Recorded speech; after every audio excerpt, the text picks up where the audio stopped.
हरिओम नमः शिवाय।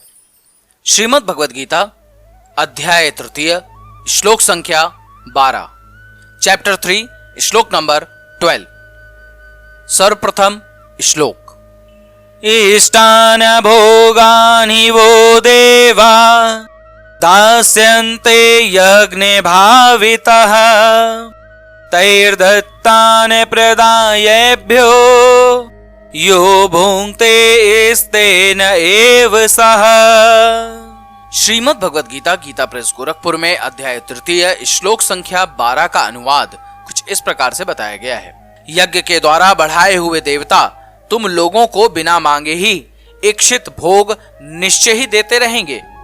इस प्रकार उन देवताओं के द्वारा दिए हुए भोगों को जो पुरुष उनको बिना दिए स्वयं भोगता है वह चोर ही है। श्रीमद् भगवद गीता यथा स्वरूप में अध्याय 3 श्लोक संख्या 12 का अनुवाद कुछ इस प्रकार से बताया गया है। जीवन की विभिन्न आवश्यकताओं की पूर्ति करने वाले विभिन्न देवता यज्ञ संपन्न होने पर प्रसन्न होकर तुम्हारी सारी आवश्यकताओं की पूर्ति करेंगे, किंतु जो इन उपहारों को देवताओं को अर्पित किए बिना भोगता है वह निश्चित रूप से चोर है। श्रीमद् भगवद गीता यथा स्वरूप में अध्याय 3 श्लोक संख्या 12 का तात्पर्य कुछ इस प्रकार से बताया गया है। देवतागण भगवान विष्णु द्वारा भोग सामग्री प्रदान करने के लिए अधिकृत किए गए हैं, अतः नियत यज्ञों द्वारा उन्हें अवश्य संतुष्ट करना चाहिए।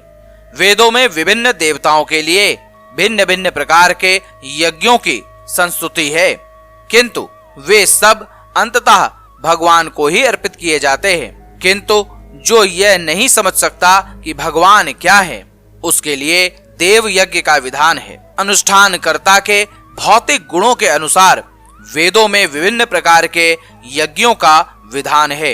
विभिन्न देवताओं की पूजा भी उसी आधार पर अर्थात गुणों के अनुसार की जाती है। उदाहरणार्थ मांसाहारियों को देवी काली की पूजा करने के लिए कहा जाता है, जो भौतिक प्रकृति की घोर रूपा है, और देवी के समक्ष पशु बलि का आदेश है। किंतु जो सतोगुणी हैं, उनके लिए विष्णु की दिव्य पूजा बताई जाती है। अंततः समस्त यज्ञों का ध्येय उत्तरोत्तर दिव्य पद प्राप्त करना है। सामान्य व्यक्तियों के लिए कम से कम 5 यज्ञ आवश्यक हैं, जिन्हें पंच महायज्ञ कहते हैं। किंतु मनुष्य को यह जानना चाहिए कि जीवन की सारी आवश्यकताएं भगवान के देवता प्रतिनिधियों द्वारा ही पूरी की जाती हैं। कोई कुछ बना नहीं सकता। उदाहरणार्थ मानव समाज के भोज्य पदार्थों को ही लें। इन भोज्य पदार्थों में शाकाहारियों के लिए अन्न, फल, शाक, दूध, चीनी इत्यादि हैं, तथा मांसाहारियों के लिए मांस आदि, जिनमें से कोई भी पदार्थ मनुष्य नहीं बना सकता। एक और उदाहरण लें। यथा ऊष्मा, प्रकाश, जल, वायु आदि जो जीवन के लिए आवश्यक है, इनमें से किसी को बनाया नहीं जा सकता। परमेश्वर के बिना ना तो प्रचुर प्रकाश मिल सकता है, न चांदनी, वर्षा या प्रातःकालीन समीर ही, जिनके बिना मनुष्य जीवित नहीं रह सकता। स्पष्ट है कि हमारा जीवन भगवान द्वारा प्रदत्त वस्तुओं पर आश्रित है। यहाँ तक कि हमें अपने उत्पादन उद्यमों के लिए अनेक कच्चे मालों की आवश्यकता होती है, यथा धातु, गंधक, पारद, मैग्नीज तथा अन्य अनेक आवश्यक वस्तुएं, जिनकी पूर्ति भगवान के प्रतिनिधि इस उद्देश्य से करते हैं कि हम इनका समुचित उपयोग करके आत्म साक्षात्कार के लिए अपने आप को स्वस्थ एवं पुष्ट बनाएं, जिससे जीवन का चरम लक्ष्य अर्थात भौतिक जीवन संघर्ष से मुक्ति प्राप्त हो सके। यज्ञ संपन्न करने से मानव जीवन का यह लक्ष्य प्राप्त हो जाता है।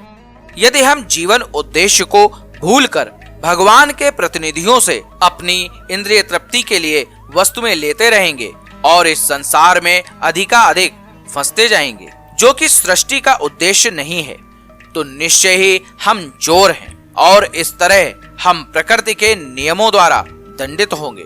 चोरों का समाज कभी सुखी नहीं रह सकता, क्योंकि उनका कोई जीवन लक्ष्य नहीं होता।